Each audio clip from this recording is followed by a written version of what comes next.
Hello everyone, আসসালামু আলাইকুম। Welcome back to my channel, this Tauqir Ahmed. তো আজকে আমি নিয়ে আসলাম যে আমি আমার 3.5 বছর হেয়ার ট্রান্সপ্লান্টে কি কি কেয়ার আমার চুলকে নিয়েছি, কি কি মেডিসিন আমি নিয়েছি। এখন ফার্স্ট অফ অল আমি বলে রাখি আমি কেন মেডিসিন নিয়েছি। আপনাদের আমি হয়তোবা কোনো একটা ভিডিওতে বলছিলাম যে মেডিসিন সবার নিতে হয় না হেয়ার ট্রান্সপ্লান্টের ক্ষেত্রে। যাদের হচ্ছে বার্নেসের গ্রেড বা টাকের গ্রেড 1 থেকে 3-এর মধ্যে থাকে তাদের কখনো মেডিসিন নিতে হয় না, যদি তার এক্সিস্টিং হেয়ার কোয়ালিটি বেটার থাকে। আর যাদের হচ্ছে 4, 5, 6, 7 তাদের আহ, আপনি একটু বলতে পারেন যে একটা বয়স পর্যন্ত আপনার হেয়ার ট্রান্সপ্লান্টের পর মেডিসিন নিতে হবে, পিআরপি নিতে হবে, ডার্মা রোলিং করতে হবে। তো আমি আমার চুলের ক্ষেত্রে কি কি করেছি আজকে ডিটেইললি আপনাদের বলবো। ফার্স্ট অফ অল আমি আমার চুলকে প্রথমত মিনক্সিডিল ইউজ করেছি।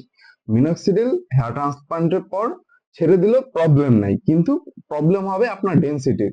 যদি আপনার স্ক্যাল্পে ট্রান্সপ্লান্টের পরও এক্সিস্টিং হেয়ার বেঁচে থাকে, সেক্ষেত্রে আপনি যদি মিনক্সিডিল ইউজ করেন আপনার হেয়ার ডেনসিটি বেড়ে যাবে বা আপনার হেয়ার ডেনসিটিটা অনেক বেটার লাগবে। তার কারণে আমি মিনক্সিডিল নিচ্ছি। দ্বিতীয় যেটা সেটা হচ্ছে ফিনেস্টাইড। তো অনেকেই এটি কথাটা শুনে, ভাই 3.5 বছর পর্যন্ত আপনি ফিনেস্টাইড নিচ্ছেন, আসলে ব্যাপারটা তেমন না। আমি ফিনেস্টাইড হচ্ছে এখন ডোজ, আগে যেটা ডেইলি নিতাম সেটা এখন আমি একদিন পর পর নেই। তো সেক্ষেত্রে আমার কোনো প্রবলেম আমি ফেস করতেছি না, কারণ আমার প্রবলেম বিধায় আমি এই মেডিসিনটা নিচ্ছি। তো আমার প্রবলেম বিধায় আমি মেডিসিনটা নিলে আমাকে সাইড এফেক্ট করবে না। এখন যাদের মাথায় প্রচুর চুল আছে তারা যদি এই মেডিসিনটা তারপরও নেয়, বা যাদের বংশগত টাকের কোনো প্রবলেম নাই তারা যদি এই মেডিসিনটা নেয়, অবশ্যই তাদের সাইড এফেক্ট করবে। আর এই জন্য আমাকে সাইড এফেক্ট এটা করতেছে না, বা ইন ফিউচার আমি আরো হচ্ছে এই মেডিসিনের ডোজটা কমিয়ে আনবো। তো এই গেল ফিনাস্টাইড আর হচ্ছে মিনক্সিডিল। থার্ড যেটা আমি করি সেটা হচ্ছে প্রপারলি শ্যাম্পু। শ্যাম্পু কিভাবে আমি করি, আমি একদিন পর একদিন কিটোকোনাজল 2% শ্যাম্পু দিয়ে আমার মাথা ওয়াশ করি।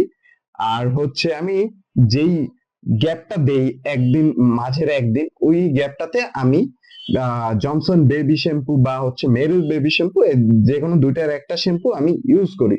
কারণ কি, এগুলো হলো মাইল্ড শ্যাম্পু। তো এটা যদি আপনারা ইউজ করেন আফটার হেয়ার ট্রান্সপ্লান্ট, যদি সপ্তাহে 5বারও আপনি এটা ইউজ করেন, তাহলে এটা কোনো প্রবলেম করবে না আপনার চুলকে বা আপনার স্কিনকে।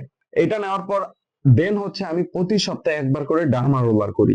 তো ডার্মা রোলার কেন করি, কারণ হচ্ছে আমার হেয়ারের যদি কোনো দুর্বল হেয়ার থেকে থাকে, বা হচ্ছে যে হেয়ার গুলার রক্ত চলাচলে বিঘ্ন ঘটে থাকে, তখন আমি যদি ডার্মা রোলার দিয়ে ডার্মা রোলিং করি, সেক্ষেত্রে ওখানে রক্ত চলাচলটা বৃদ্ধি পাবে আর চুলের ডেন্সিটিটা একটা ভালো কন্ডিশনে থাকবে। তো এইটা। আর থার্ড যেটা আমি করি সেটা হচ্ছে বার্ষিক ভাবে আমি পিআরপি নেওয়ার এখন ট্রাই করছি, আমি আগে নিতাম না। তো এখন আমি দেখতেছি যে আমার চুলের থিকনেস পিআরপির কারণে কিছুটা আস্তে আস্তে ডিক্রিজ হচ্ছে। মানে আমার হেয়ার গুলো অনেক পাতলা হচ্ছে, মানে পাতলা বলতে থিন হয়ে যাচ্ছে, এক একটা চুল থিন হয়ে যাচ্ছে। তার কারণে এখন আমি আবার পিআরপি থেরাপিটা করা শুরু করে দিয়েছি অলরেডি।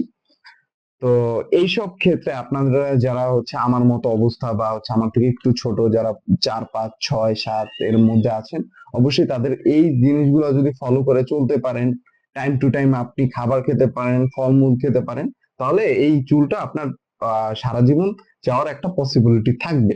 আদারওয়াইজ আপনি চুল বেশি দিন ধরে রাখতে পারবেন না, কারণ এখন আপনি ইউটিউবে সার্চ দিলে দেখতে পারবেন যে হেয়ার ট্রান্সপ্লান্ট করার পর হেয়ার ট্রান্সপ্লান্ট ফেল হয়ে গেছে, বা হচ্ছে হেয়ার ট্রান্সপ্লান্টের চুল আসার পরে 2 বছর তার চুল সব পড়ে গেছে। এইসব কাহিনী হচ্ছে তারা প্রপারলি কেয়ারটা নেয় না, বা তারা ওইভাবে জানে না, ডাক্তারের সাথে কন্টাক্ট রাখে না। তার কারণে তাদের চুল আবার পড়ে যায়। কিন্তু আপনারা সর্বদা একটা কথা মনে রাখবেন, যে হেয়ার ট্রান্সপ্লান্টের হেয়ার, আপনি একটা হারানো চুল ফিরে পেয়েছেন, তার কারণে আপনার অবভিয়াসলি এটার কেয়ার নিতে হবে। কারণ এটা আবার যদি পড়ে যায়, আপনি আর কখনোই এই চুলটা ফিরে আনতে পারবেন না। কারণ হচ্ছে আপনার একটা লিমিটেড ডোনার এরিয়া থাকে, আপনি আর ট্রান্সপ্লান্টও করতে পারবেন না বা ওটা ফুলফিলও করতে পারবেন না। তাই বলে যেই চুলটা আপনার কাছে এসেছে অবশ্যই ওই চুলটার যত্ন নিন।